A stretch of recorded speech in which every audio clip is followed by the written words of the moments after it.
Post-Traumatic Slave Syndrome by Dr. DeGruy. America's Legacy of Enduring Injury and Healing. I've been meaning to get this book for ages. I think it was first printed in 2005.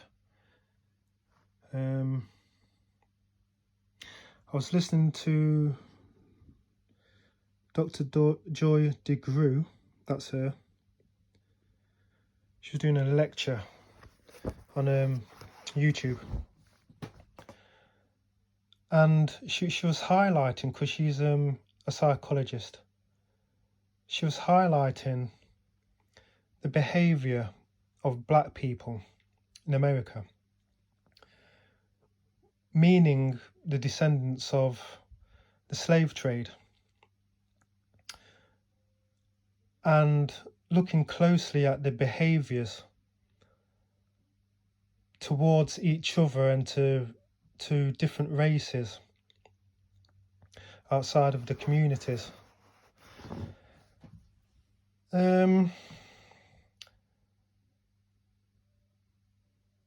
It's,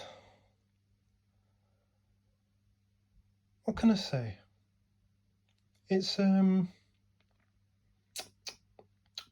well, for me, being a descendant of the slave trade, I prefer to call it a prisoner of war, descendant of a prisoner of war, because we weren't all slaves languishing around in Africa, you know. And I think that's one of the reasons why she wrote this book as well, to highlight who we were before. Because if you don't know your history, you don't know what the hell is happening in the present. And then obviously you won't know where you're going in the future, because you don't have no foundation, you don't have any root in life. And she goes in and forces you to stop and take a look for yourself and have a look at your own attitudes as well, because they're all on autopilot. So it's books like these, if I make you stop and think.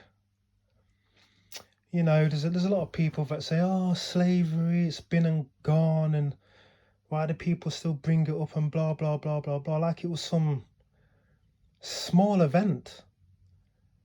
I mean, this is like centuries deep of trauma. Centuries deep.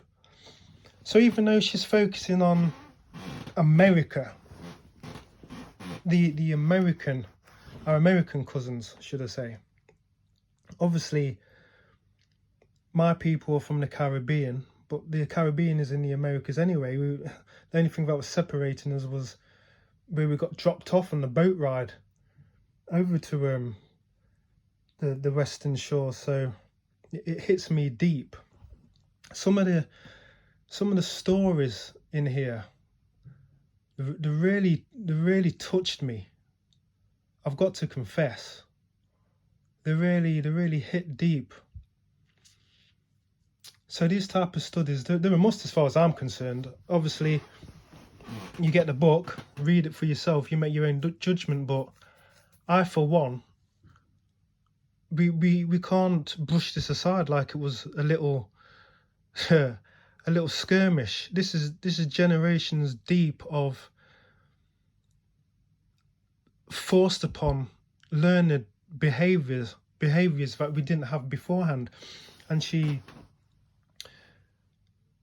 makes this very clear when she talks about her travels in Africa, South Africa, where she goes to some of the traditional villages, and the warmth and the greetings, and how you're greeted in these traditional African settings compared to like in other areas of South Africa where she was, where the community was once enslaved by the Afrikaners and then like basically left for dead,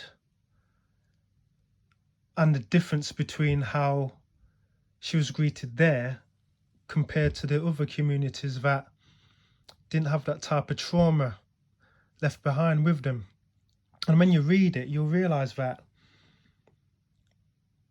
in a community where they were basically troubled,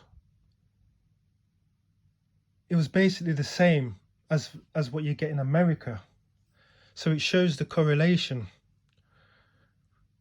between slavery and the effects of it on the mind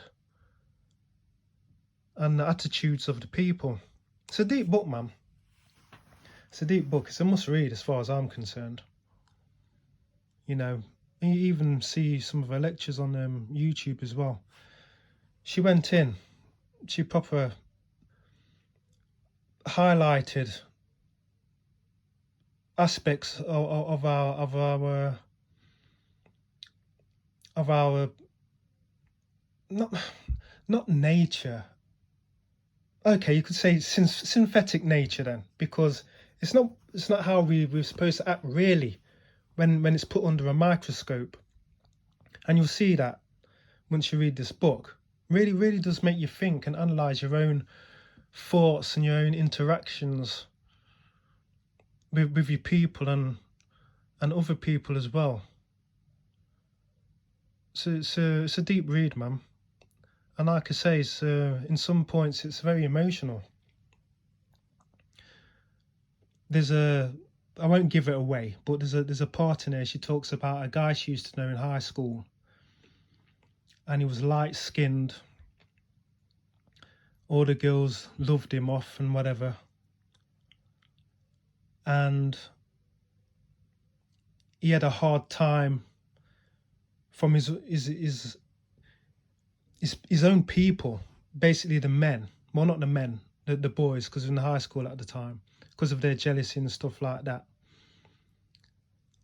And the way it ends, yeah, it'll bring you close to tears. Yeah, some deep, heartfelt memories that she shares in here. Read it for yourself, and you'll see what I'm talking about.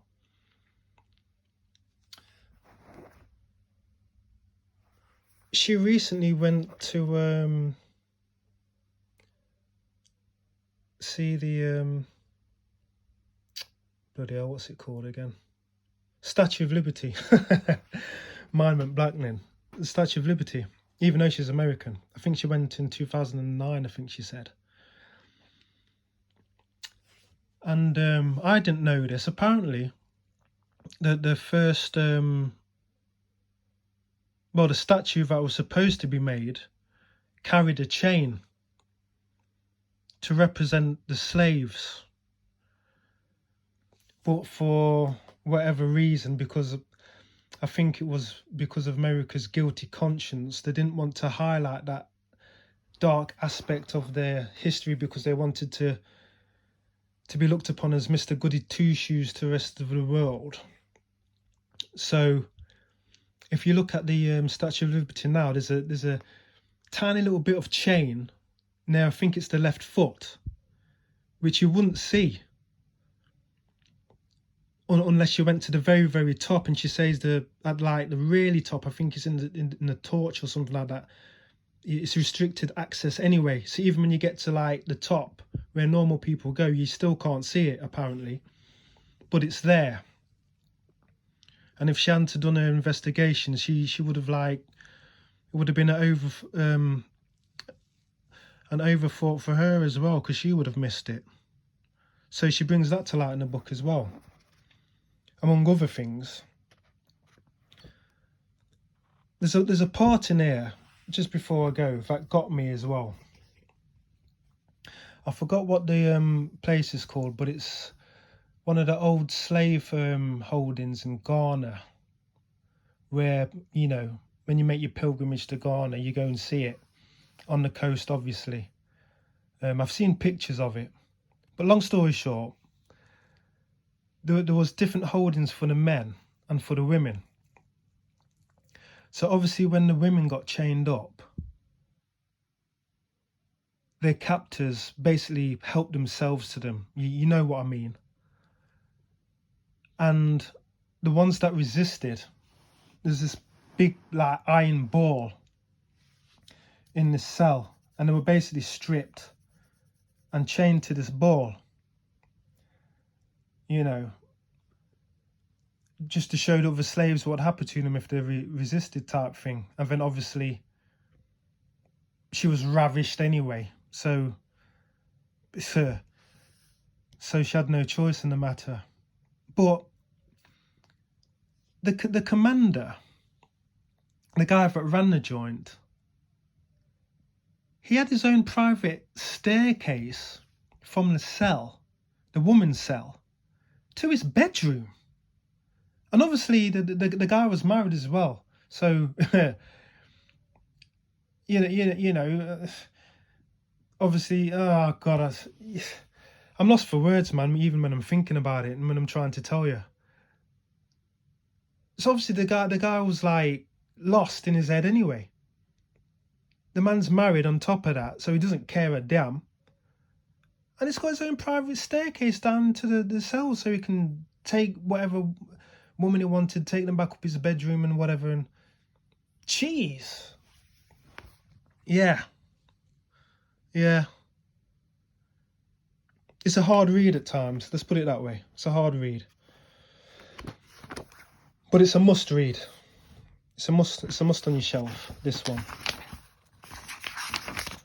Let's have a quick look at the what do you call it? Where's the contents gone? There we go. I don't even notice. Whole to 3/5 dehumanization, crimes against humanity, post-traumatic slave syndrome, slavery's children, healing at the end. So it won't take you long to read this. It's about 240 pages. But it's a great book. I'm glad I got it. Really good book. There's the order number. You can get it from Amazon anyway. Don't need to search far. But yeah, post-traumatic slave syndrome. Go and get it. Peace.